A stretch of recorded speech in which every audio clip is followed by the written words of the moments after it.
আসসালামু আলাইকুম। আমি আজকে আপনাদেরকে দেখাবো আইপিএস রিপেয়ারিং গোডাউন। তো এখানে মূলত নষ্ট আইপিএস রিপেয়ারিং করা হয়। এই যে দেখুন, আমরা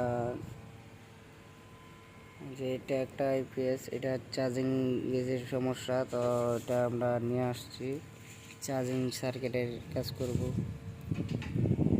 আপনার এই যে এটা হচ্ছে কি আপনার রিপেয়ারিং করে রাখছি, ঠিক আছে। এটা রানিংয়ে দিয়ে রাখছি। আপনার